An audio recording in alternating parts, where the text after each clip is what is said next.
को श्रीमद्भागवत ग्रंथ में प्रतिष्ठित कर दिया। तिरोधाय प्रविष्टोयम श्रीमद्भागवतार्णवम तेने यम वाङ्मयी मूर्ति प्रत्यक्षा वर्तते हरे। भगवान हरि की प्रत्यक्ष वाङ्मयी मूर्ति श्रीमद्भागवत महापुराण, जिसकी प्रतिष्ठा स्वयं भगवान ने की। जैसे मूर्ति तो कोई कलाकार बनाता है, लेकिन उस मूर्ति के अंदर भगवान की जो प्राण प्रतिष्ठा होती है वह मंत्र और विधि के द्वारा होती है। तो श्रीमद्भागवत रूपी मूर्ति का निर्माण तो वेदव्यास जी ने किया, जो शब्द के कलाकार हैं। महाभारत जैसे लक्ष्य श्लोक परिमित ग्रंथ का निर्माण करने वाले वेदव्यास जी महाराज इस भागवत की मूर्ति का निर्माण करते हैं। और इस मूर्ति में भगवान की प्राण प्रतिष्ठा, बोले स्वयं भगवान ने भागवत में अपनी प्रतिष्ठा कर दी। तिरोधाय प्रविष्टोयम श्रीमद्भागवतार्णवम तेने यम वाङ्मयी मूर्ति ही प्रत्यक्षा वर्तते हरे। तो ये श्रीमद्भागवत महापुराण साक्षात भगवान श्री कृष्ण का रूप है। श्रीमद्भागवत के रूप में भगवान द्वारिकाधीश गोविंद आज भी हमारे आपके मध्य में विद्यमान हैं। और जिन किसी को भी भगवान श्री कृष्ण का अनुभव होता है, दर्शन होता है, भावना होती है, तो भागवत के माध्यम से ही भगवत तत्व को जान करके भगवत तत्व की निष्ठा हमारे हृदय में दृढ़ होती है। भगवान श्री कृष्ण की मधुर बाल लीलाओं का हम सभी लोग श्रवण कर रहे थे। कल के प्रसंग में आप सभी लोगों ने श्रवण किया कि भगवान ने इंद्र का अभिमान नष्ट करने के लिए, इंद्र का मान मर्दन करने के लिए भगवान ने इंद्र की पूजा का निषेध कर दिया और गिरिराज गोवर्धन की पूजा कराई। श्री सुखदेव जी कहते हैं कि कालात्मना भगवता शक्रदर्पम जिघांसता। इंद्र के दर्प का अपनोदन करने के लिए भगवान ने इंद्र की पूजा का निषेध कर दिया और गोवर्धन की पूजा कराई। भगवान को सब कुछ अच्छा लगता है, लेकिन अभिमान अच्छा नहीं लगता। आपके अंदर हजारों दुर्गुण हों, ठाकुर कहते हैं हम स्वीकार कर लेंगे। अपिचेत सुदुराचारो भजते माम अनन्य भाग। बड़ा से बड़ा दुराचारी हो, लेकिन अनन्य भाव से अगर भगवान को भजे, भगवान की शरण में जाए, तो भगवान कहते हैं मैं उसे स्वीकार कर लेता हूं। कोटि विप्र बध लागे ही जाहू, आए शरण तजहु नहीं ताहू। लेकिन सारे सद्गुण विद्यमान हो, लेकिन अगर अहंकार है, अभिमान है, तो फिर भगवान को अभिमान अच्छा नहीं लगता है, चाहे वो किसी भी प्रकार का अभिमान क्यों न हो। हाँ, एक अभिमान ऐसा है जो भगवान को अच्छा लगता है, और वो अभिमान होना चाहिए। वो अभिमान क्या है? बोले मैं भगवान का हूं, भगवान हमारे हैं, मैं भगवान का दास हूं। इस बात का अभिमान अगर मन में है तो ये भगवान को अच्छा लगता है। जाई जनु भोरे अस अभिमान, जाई जनु भोरे सेवक रघुपति पति मोरे।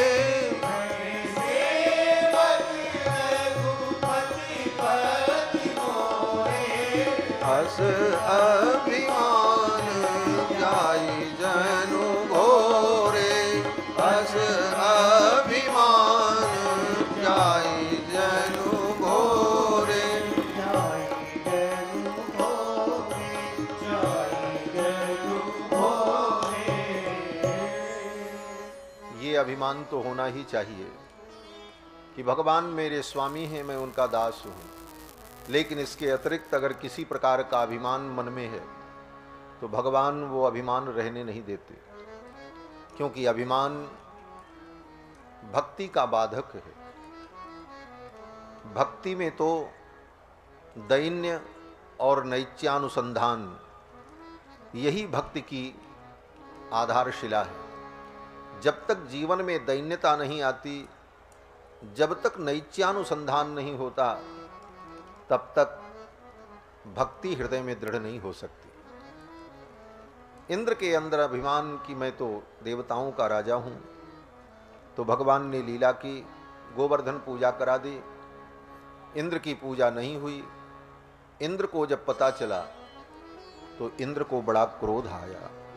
इंद्रस्तदात्मनः पूजां विज्ञाय विहतां नृप गोपेभ्यः कृष्णनाथेभ्यो नंदादिभ्यश्चुकोपशः।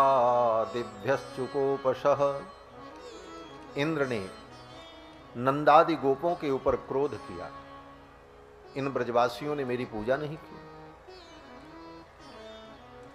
देवताओं के स्वभाव में और भगवान के स्वभाव में यही अंतर है।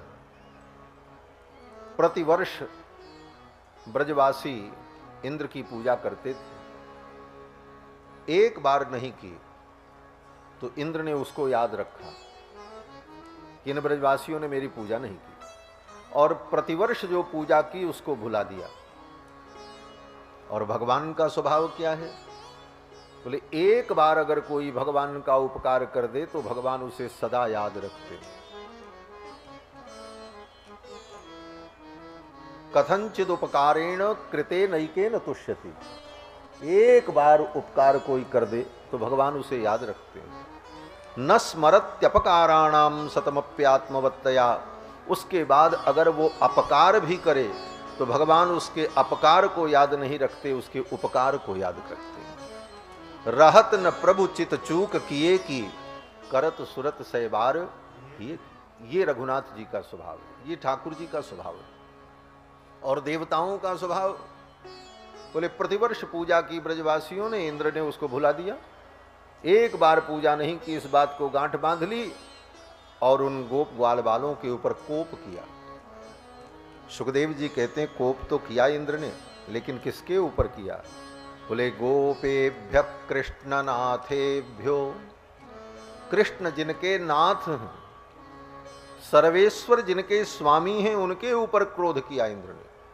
अर्थात इस क्रोध का कोई परिणाम होने वाला नहीं है। इंद्र का ही अभिमान चूर होगा, निर्गलित होगा। इंद्र ने सांवर्तक नाम की मेघमालाओं को बुलाया और कहा जाओ ब्रज में ऐसी वर्षा करो कि पूरा ब्रजमंडल बह जाए। गणम सांवर्तकम नाम मेघानाम चांतकारिणाम इंद्र प्राचोदयत क्रुद्धो वाक्यम चाहे शमान्युत।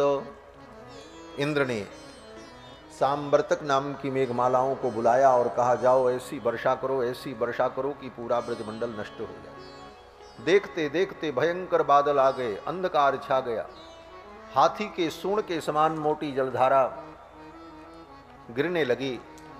अब तो जितने गोप ग्वाल बाल थे वो सभी गोप ग्वाल बाल व्याकुल होकर के इधर उधर भागने लगे। और ऐसी जलधारा थी कि छोटे बच्चों के सिर पर अगर पड़ जाए तो सिर फट जाए।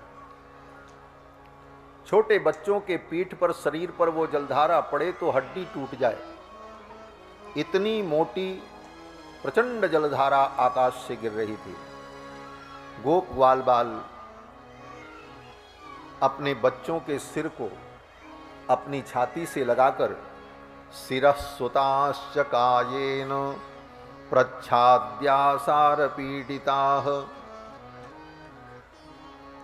अपने बच्चों के सिर को अपनी गोदी में छिपाकर अपनी पीठ के ऊपर जलधारा को सहन करते हुए वे गोप ग्वाल बाल इधर उधर भागने लगे और अत्यंत दुखी होकर भगवान श्री कृष्ण की शरण में आए।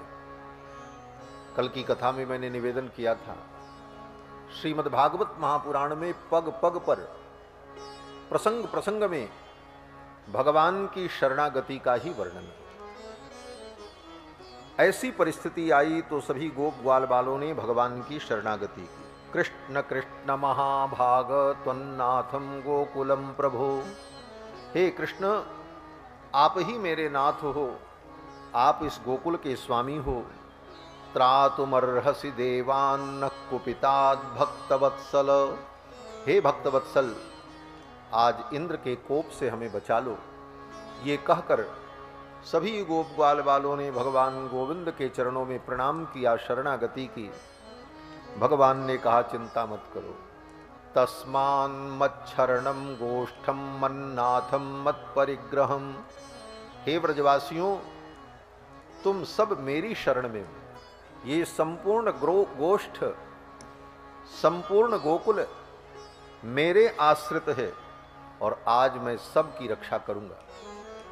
गोपाये स्वात्म योगेन, अपने आत्मयोग के द्वारा, अपने आत्मयोग के द्वारा आज आप सब की मैं रक्षा करूंगा, क्योंकि आज मेरे व्रत का समय आ गया।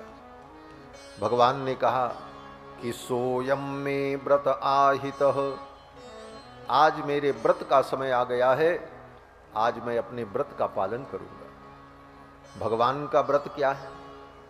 बोले भगवान भी व्रत करते हैं। भगवान का व्रत क्या है? बोले अपने भक्तों की रक्षा की दीक्षा का व्रत लेकर के भगवान बैठे हुए। यही भगवान का सबसे बड़ा व्रत है, भक्तों की रक्षा की दीक्षा। हमारे आचार्य भगवत पाद रामानुजाचार्य जी महाराज श्री भाष्य के मंगलाचरण में इस भाव का स्मरण करते हैं कि अखिल भुवन जन्मस्थेम भंगादि लीले बिनत विविध भूत ब्रात रक्षैक दीक्षे। बिनत विविध भूत ब्रात, अनंत अनंत शरणागत भक्तों का जो समूह है, उन भक्तों की रक्षा की दीक्षा लेकर के जो विराजमान हैं।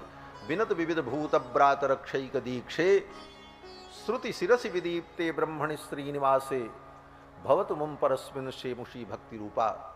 ऐसे भगवान के चरणों में मेरी बुद्धि भक्ति रूपिणी हो जाए, ऐसी प्रार्थना की। कहने का तात्पर्य कि भगवान अपने भक्तों की रक्षा की दीक्षा लेकर के विराजमान है।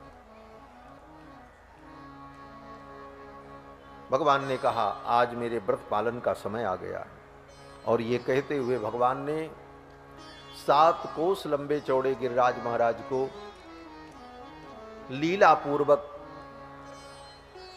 उठा लिया और उठा करके अपनी कनिष्ठ का उंगली पर धारण कर लिया। बोलो श्री गिरिराज धरण भगवान की। भगवान ने लीला पूर्वक गिरिराज को अपनी कनिष्ठ का उंगली पर धारण किया। सुखदेव जी कहते हैं कि दधार लीलया कृष्णश्छत्राकमिव बालकः। इतने बड़े गोवर्धन पर्वत को भगवान ने लीला पूर्वक कैसे उठा लिया? सुखदेव जी कहते हैं जैसे बच्चे छत्राक को उठा करके अपने हाथ में लेकर के खेलने लगते हैं, उसी प्रकार भगवान ने गिरिराज पर्वत को अपनी कनिष्ठ का उंगली पर उठा लिया। छत्राक, छत्राक माने जिसको आज की भाषा में मशरूम कहते हैं, उसी की एक प्रजाति होती है गांव में, जहां गोबर ओबर कचड़ा उचड़ा फेंकते हैं वहां पर वो सफ़ेद सफ़ेद जम जाता है।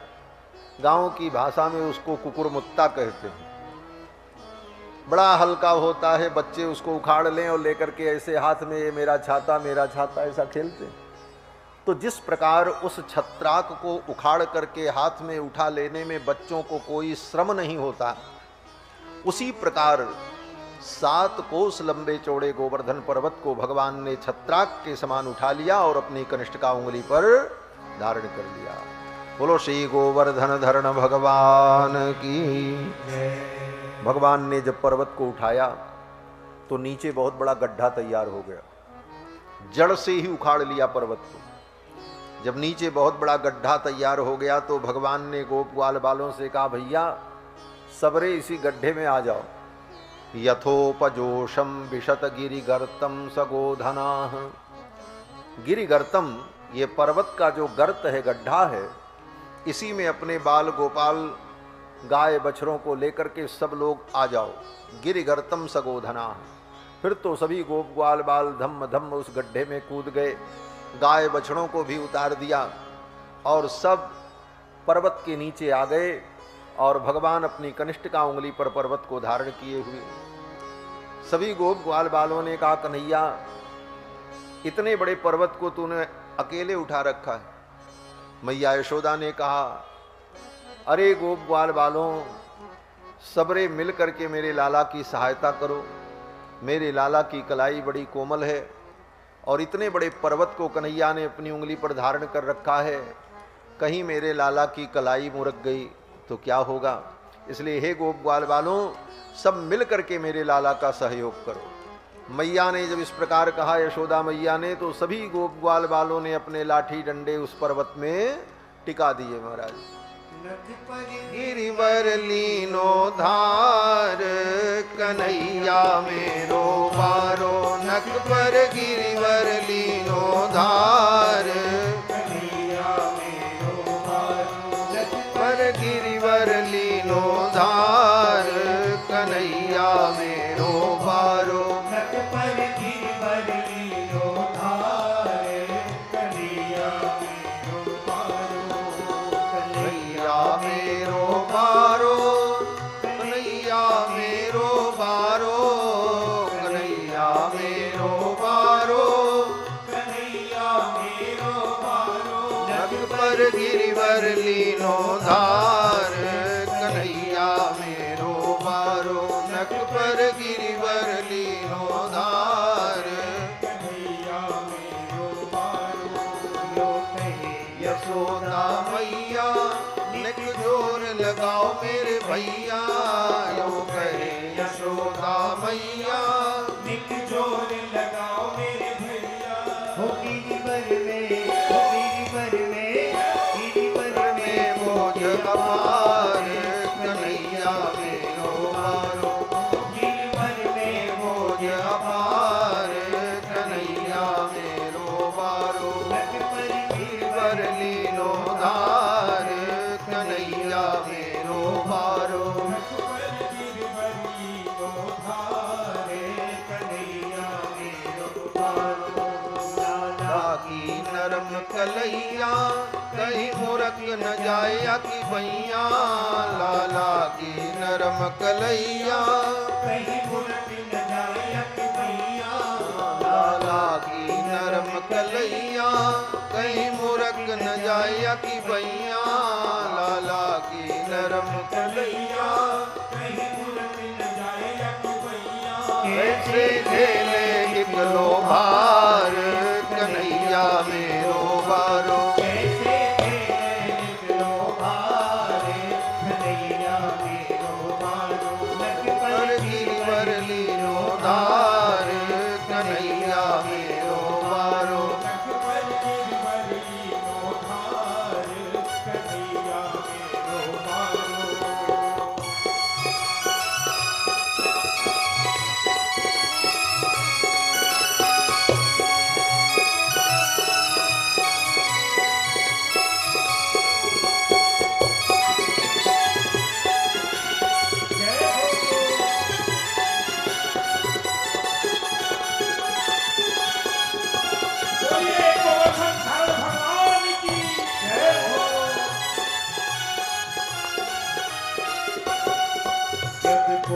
इंद्र ने कीनो ब्रज गोवर्धन तर लीनो, जब गोप इंद्र ने कीनो ब्रज गोवर्धन तर लीनो, जब गोप इंद्र ने कीनो ब्रज गोवर्धन तर लीनो, जब गोप इंद्र ने कीनो ब्रज गोवर्धन तर लीनो। बादल बरस बरस गए हार कन्हैया मेरो बारो, बादल बरस बरस गए हार कन्हैया मेरो बारो, नख पर गिरिवर लीनो धार कन्हैया मेरो बारो, नख पर गिरिवर लीनो धार कन्हैया मेरो बारो।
कन्हैया को दियो सहारो, जो गए मोसरी मारो, लखिया को दियो सहारो। हे मन भजले कृष्ण मुरारे, कन्हैया मेरो मारो। हे मन भजले कृष्ण मुरारे, कन्हैया मेरो मारो। लख पर की वरलियो धारे, कन्हैया मेरो मारो। लख पर की वरलियो धारे, कन्हैया मेरो मारो।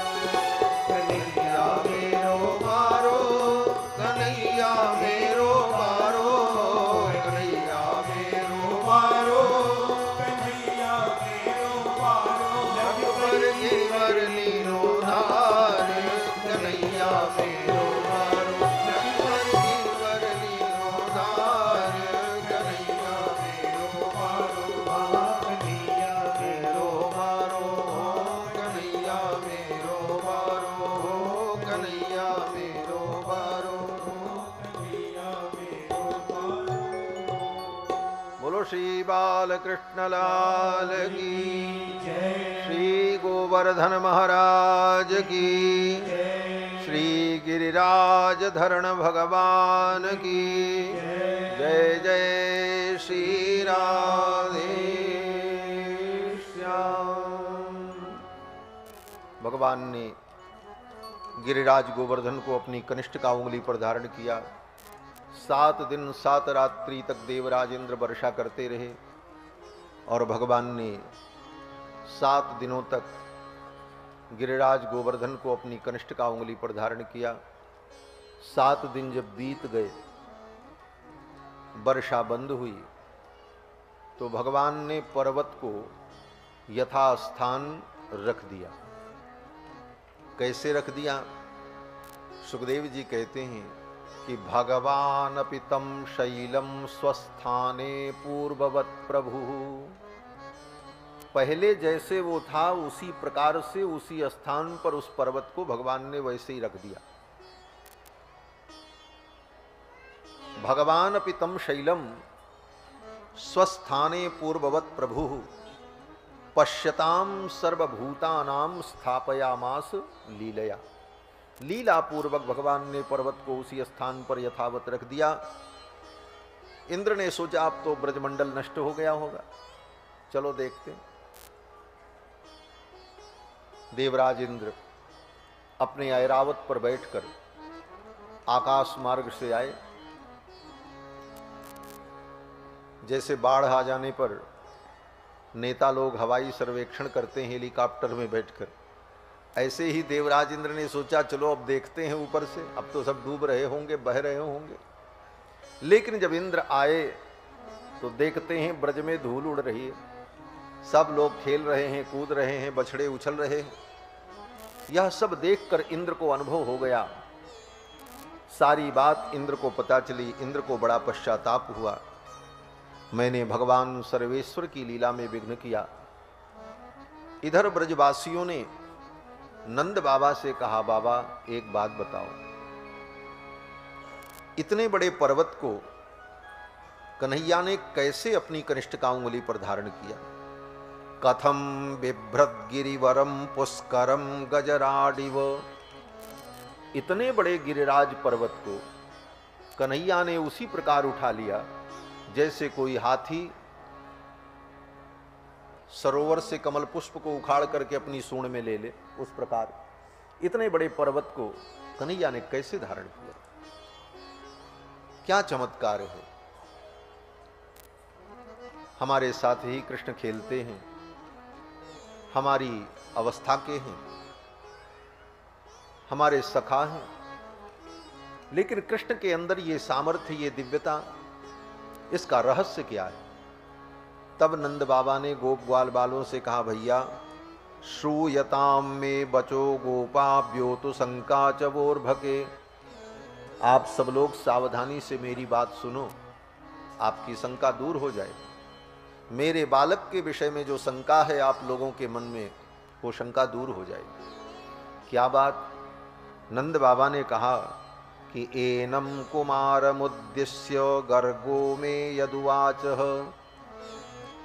यदुकुल के पुरोहित श्री गर्गाचार्य जी महाराज जब बालक का नामकरण करने के लिए आए थे, उस समय गर्गाचार्य जी ने इस बालक के विषय में जो कहा था वो मैं आप लोगों को बता रहा हूं। नंद बाबा कहते हैं कि गुरु जी ने, गर्गाचार्य जी ने कहा था, नंद बाबा ये तेरा बालक बड़ा विलक्षण है, ये हर युग में अवतार लेता है।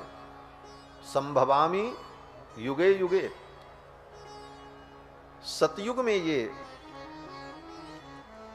शुक्ल वर्ण था, त्रेता में रक्त वर्ण और द्वापर में पीत वर्ण और इदानीम कृष्णताम गतः, इस समय ये कृष्ण वर्ण है, कृष्णताम गतः। और हे नंद बाबा, आपका ये बालक भगवान नारायण के समान है। तस्मान नंदात्मजोयम ते नारायण समोगुणैहि, नारायण में जो गुण हैं वो सब गुण तुम्हारे बालक में हैं। ये सब गर्गाचार्य जी महाराज ने कहा था। तो मुझे तो यही लगता है भगवान नारायण कृपा करके मेरे बालक के रूप में पधारे। श्री सीतारामचंद्र भगवान की। भगवान नारायण ही बालक के रूप में मेरे कुल में अवतरित हुए हैं, यह तो हमारा सौभाग्य है। ये सब बातें नंद बाबा ने गोप ग्वाल बालों को जब कही तो गोप ग्वाल बालों को विश्वास हो गया। हम बड़े सौभाग्यशाली हैं कि साक्षात भगवान नारायण ही हमारे कुल में अवतरित हुए। और इधर इंद्र जब आए, इंद्र ने सब कुछ देखा तो देवराज इंद्र ने भगवान के चरणों में आकर के प्रणाम किया, लेकिन सबके सामने नहीं, एकांत में।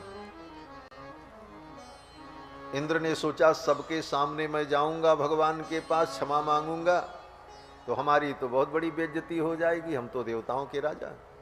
फिर भी अभिमान कहीं न कहीं हृदय में बना था और डर भी था इस बात का कि सबके बीच में मैंने जाकर के भगवान को प्रणाम किया और कहीं भगवान नाराज होकर के फटकारने लगे, डांट लगाई, तब तो हमारी तो फजीहत हो जाएगी।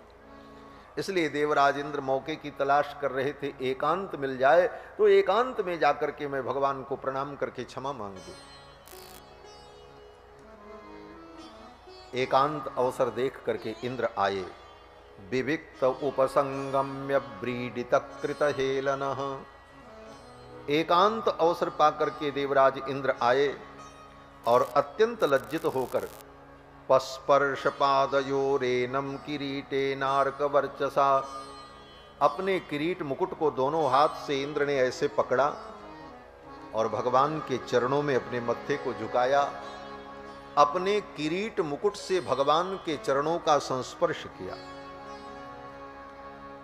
देवराज इंद्र भी जिनके चरणों में अपने किरीट मुकुट को झुका देते हैं, वे सर्वेश्वर भगवान श्री कृष्ण वृंदावनधीश।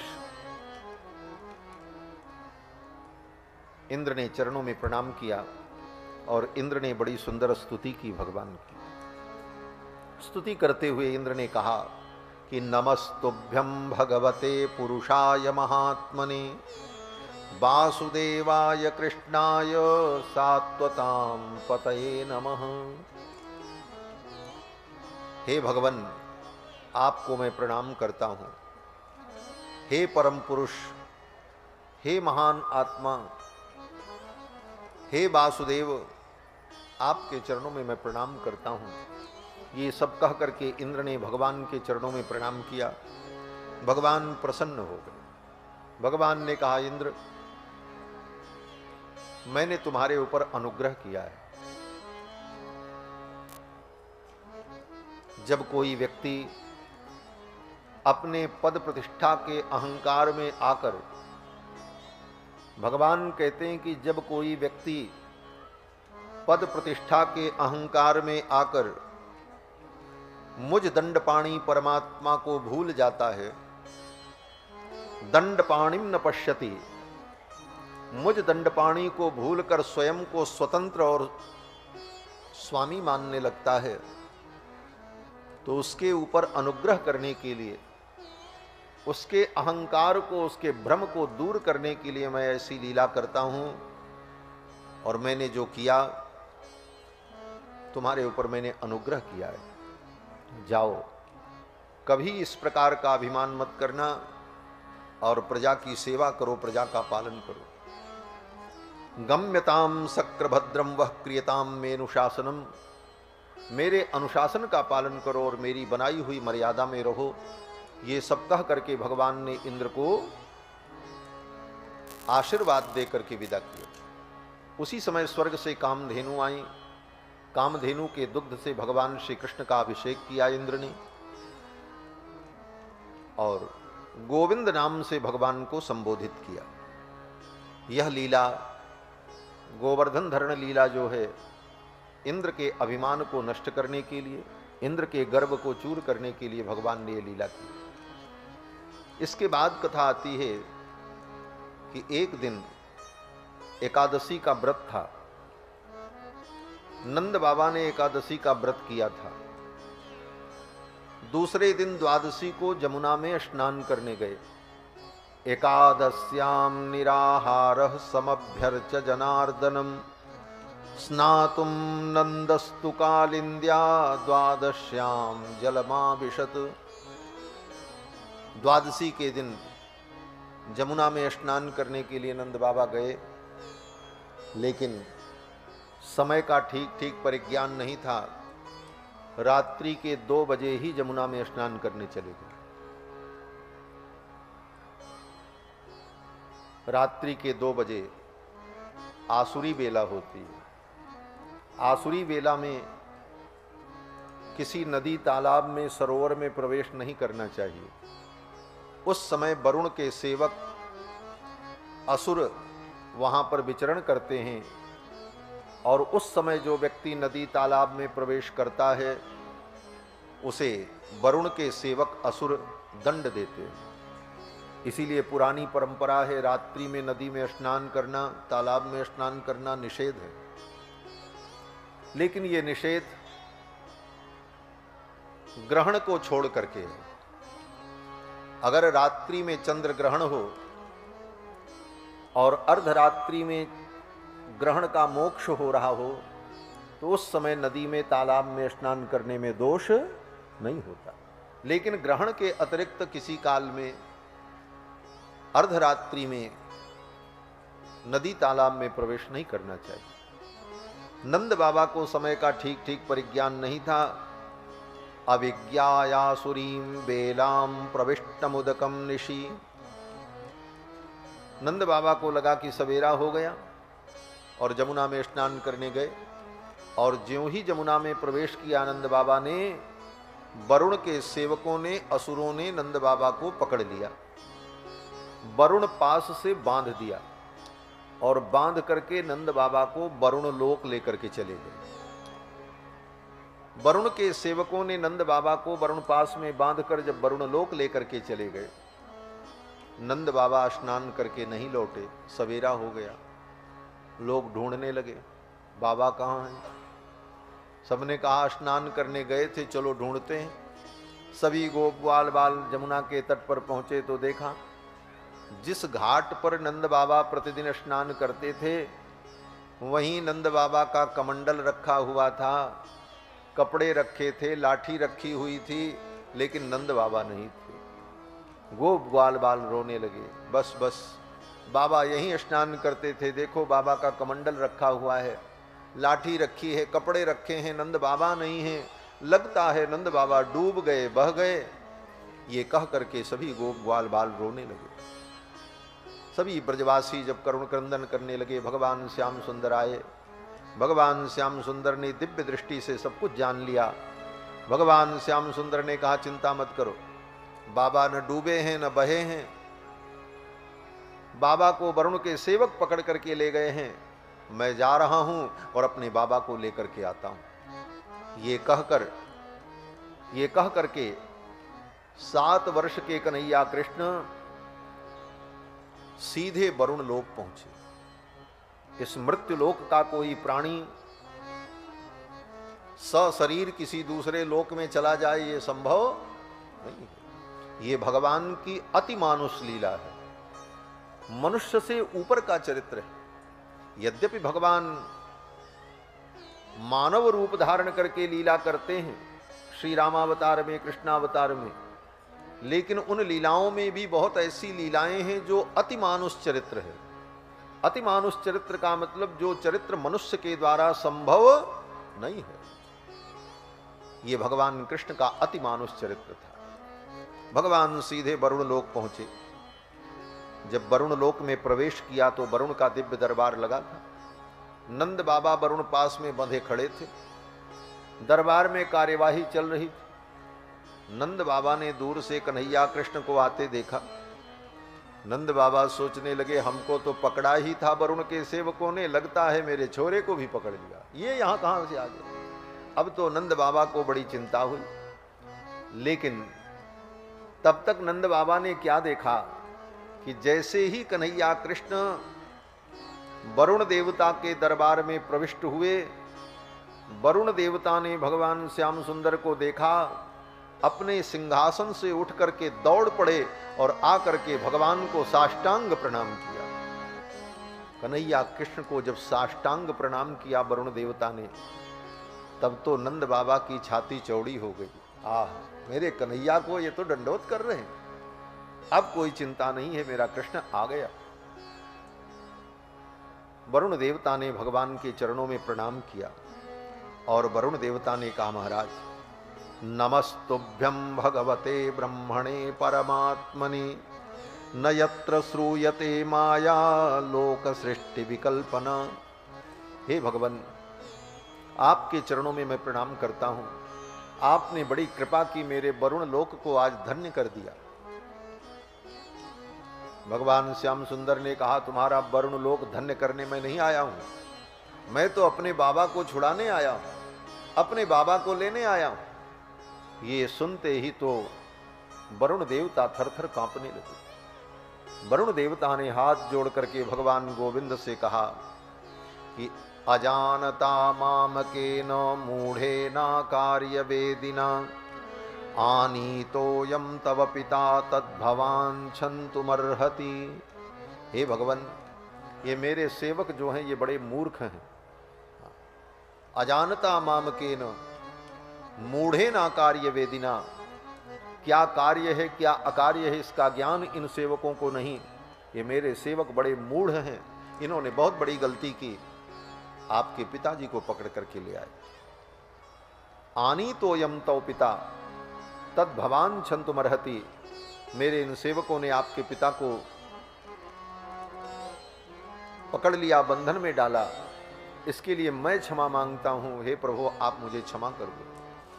वरुण देवता ने भगवान से क्षमा मांगी। नंद बाबा को वरुण पास से मुक्त किया। वरुण देवता ने बहुत सारा उपहार भेंट किया। भगवान श्याम सुंदर ने कहा, ये सब ईंटा पत्थर अपने पास रखो, मैं तो अपने बाबा को लेने आया हूं। और भगवान श्याम सुंदर नंद बाबा को लेकर के वरुण लोक से वृंदावन आए। जब नंद बाबा आए तो गोप ग्वाल बालों ने पूछा, बाबा कहाँ गए थे? भंडारा खाने चले गए थे। नंद बाबा ने सारी कहानी बताई, ऐसे ऐसे वरुण के सेवक हमको ले गए, लेकिन मेरे लाला का क्या वैभव है। वरुण देवता ने जमीन में सो करके दंडवत किया, मेरे लाला को चरणों में प्रणाम किया और फिर आदर पूर्वक हम दोनों को वरुण देवता ने विदा किया। ये सब सुन करके ब्रज के लोग गोप ग्वाल बाल बड़े आश्चर्यचकित हुए। गोप ग्वाल बालों ने कन्हैया से कहा, कन्हैया तू नारायण है। गर्गाचार्य जी ने कहा था कि तस्मान नंद आत्मजो यमते नारायण समो गुणई।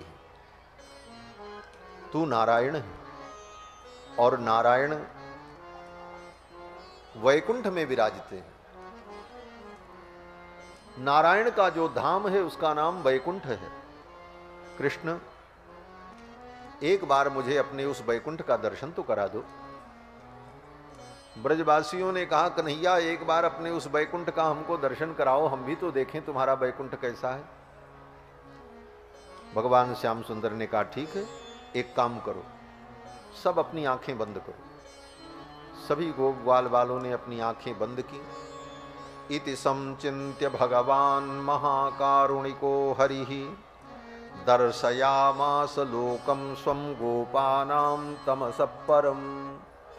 सभी गोप ग्वाल बालों ने अपनी आंखें बंद की और एक क्षण में ही भगवान ने अपने संकल्प से उन गोप ग्वाल बालों को वैकुंठ में पहुंचा दिया। जब आंख खोली तो गोप ग्वाल बालों ने क्या देखा? वैकुंठ में अपने आप को पाया। वैकुंठ की दिव्य परिखाएं, समुन्नत गोपुर, बड़े बड़े प्रासाद, मणिमय मंडप, वैकुंठ के उस ऐश्वर्य को, वैभव को देखकर ब्रजवासी आश्चर्यचकित हुए। भगवान श्याम सुंदर ने कहा, देखो यही मेरा वैकुंठ है। सत्यम ज्ञानमनंतम यद ब्रह्म ज्योतिष सनातनम। जो सत्य है, अनंत है, ज्ञान स्वरूप है, ज्योतिष स्वरूप है और सनातन है, ये मेरा वैकुंठ। यद्धि पश्यन्ति मुनयो गुणापाये समाहिताः। बड़े बड़े मुनि, अमलात्मा, महात्मा लोग जब अपनी साधना और उपासना के द्वारा त्रिगुणातीत हो जाते हैं, सतोगुण, रजोगुण, तमोगुण, इन तीनों गुणों से, प्रकृति के इन तीनों गुणों से निवृत्त होकर शुद्ध सत्व गुण में उनकी प्रतिष्ठा हो जाती है, ऐसे लोगों को इस वैकुंठ का दर्शन होता है। यही वो वैकुंठ है। गोप ग्वाल बाल बड़े प्रसन्न हुए। लेकिन उन्हीं गोप ग्वाल बालों में से एक ने कहा, कन्हैया एक बात कहें? बोले बोलो। सखा ने कहा, कन्हैया ये तेरा वैकुंठ तो बहुत अच्छा है, लेकिन हमारे वृंदावन से अच्छा नहीं है। वृंदावन से अच्छा नहीं। क्यों? बोले तुम्हारे इस वैकुंठ में तो डर लगता है, किधर जाएं कोई डांट देगा, कोई रोक देगा, ये ऐश्वर्य, ये वैभव। हमारा वृंदावन ही ठीक है। किसी गली में खेलो, कहीं जाओ, जमुना में छलांग लगाओ, किसी खोर में, किसी गली में घूमते रहो। जो आनंद ब्रज में है वो इस वैकुंठ में नहीं है। इसलिए हे कन्हैया, हमको तो ब्रज में पहुंचा दो।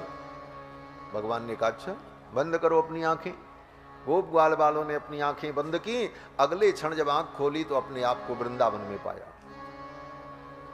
भक्तजन कहते हैं कि एक क्षण में उन गोप ग्वाल बालों को भगवान ने वैकुंठ पहुंचाया और वैकुंठ से लेकर के आए। कहते हैं हाँ ऐसा ही कुछ था। लेकिन कुछ भक्त कहते हैं नहीं नहीं, उन ब्रज के भक्तों के लिए भगवान ने एक क्षण के लिए अपने वैकुंठ को ब्रजमंडल में ही प्रकट कर दिया। वहीं ब्रजमंडल में ही वैकुंठ आ गया। उनको वैकुंठ लेके नहीं जाना पड़ा, वैकुंठ ही वहां आ गया भगवान के संकल्प से। इसलिए वृंदावन धरती का वैकुंठ है, भू वैकुंठ है। फिर तो सभी गोप ग्वाल बड़े बड़े आनंदित हुए। इसके बाद कथा आती है, भगवान ने कामदेव का मान मर्दन करने के लिए रास लीला की। 5 अध्याय में भगवान की रास लीला का वर्णन सुखदेव जी ने राजा परीक्षित को सुनाया है। इसका नाम है रास पंचाध्यायी। और ये लीला भगवान ने क्यों की? बोले ब्रह्मा जी का मोह भंग हुआ, इंद्र का मान मर्दन हुआ, वरुण देवता का अभिमान नष्ट हुआ। अब भगवान ने विचार किया कामदेव का भी मान मर्दन होना चाहिए। कामदेव को भी बड़ा अहंकार हो गया कि हमसे सब पराजित हो गए। कामदेव को भी इस बात का अहंकार हो गया कि बड़े बड़े ऋषि मुनि महात्मा भी मेरे प्रभाव से बच नहीं पाए। भगवान शंकर की तपस्या को भंग करने के लिए जब कामदेव ने अपने विकट रूप को धारण किया, अपने 5 बाण का प्रयोग किया कामदेव ने, उस समय बड़े बड़े ऋषि मुनि महात्मा भी काम के परवश हो गए। गोस्वामी तुलसीदास जी महाराज कहते हैं, भय काम बस जोगी स तापस पामरन की को कहे। काम बस जोगी तापस पामरन की को कहे भय काम बस जोगी तापस पामरन की को कहे कहीं चराचर नारी में जे ब्रह्म में देखत रहे कहीं चराचर नारी में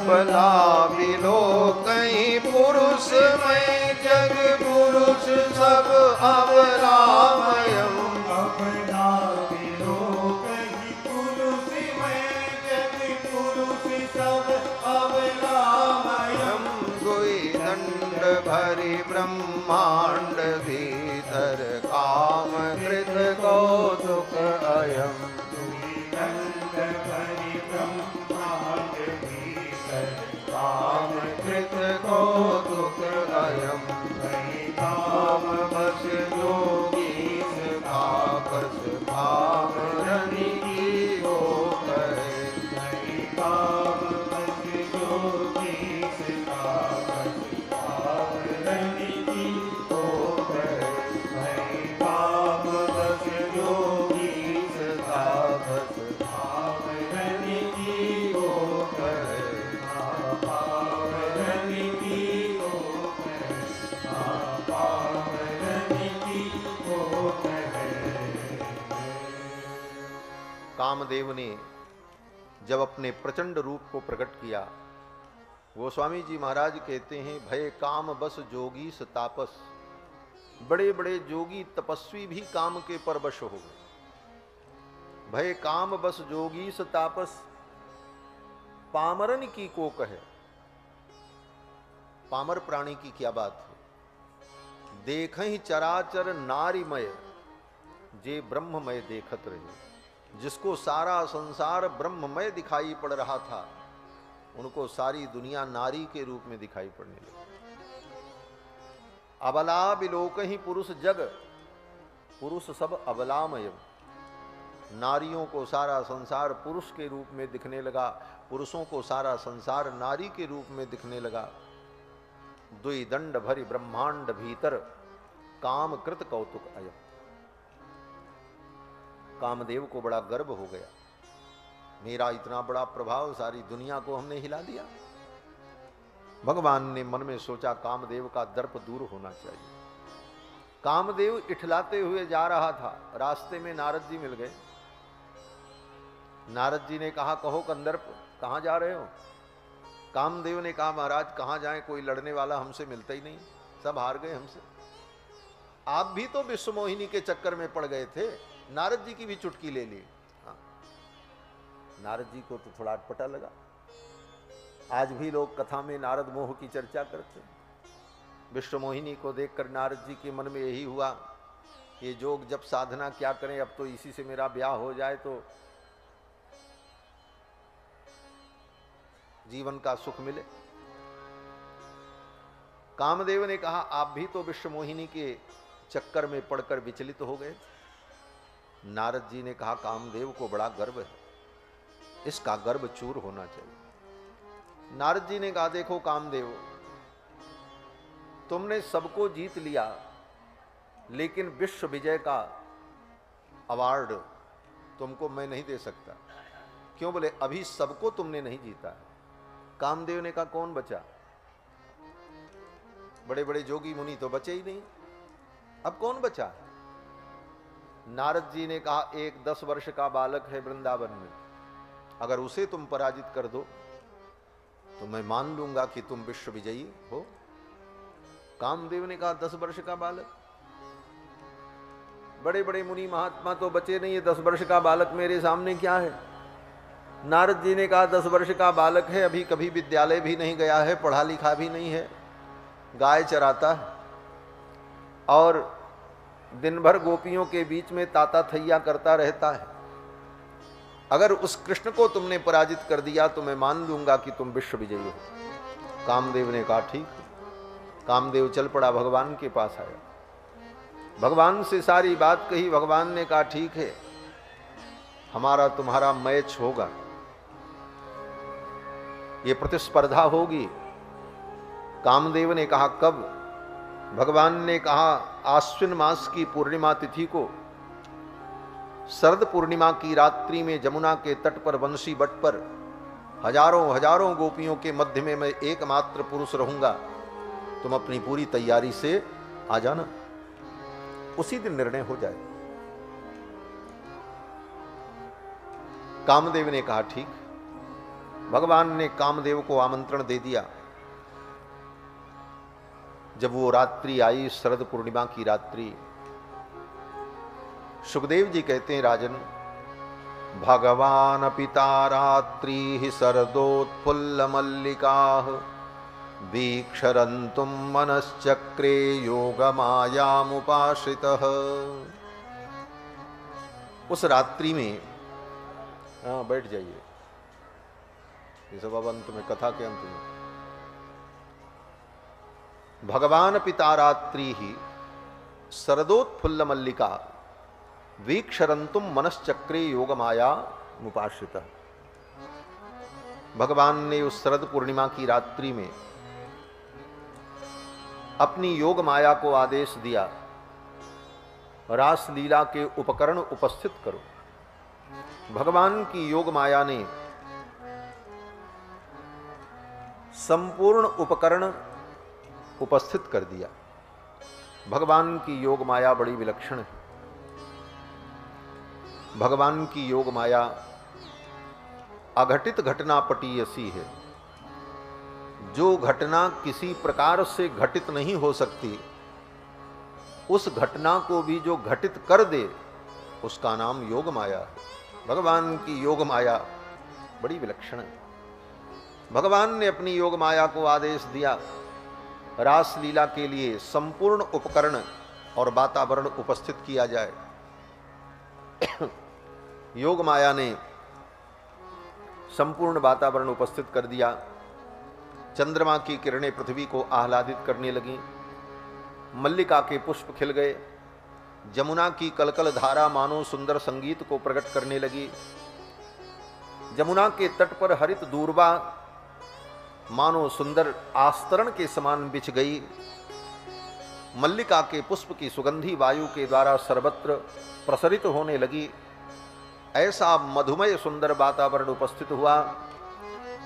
उस शरद पूर्णिमा की रात्रि में भगवान श्याम सुंदर ने अपने अधरों पर वंशी को रखा और सुंदर वंशी निनाद किया। सुखदेव जी कहते हैं, हे राजन, निशम्य गीतम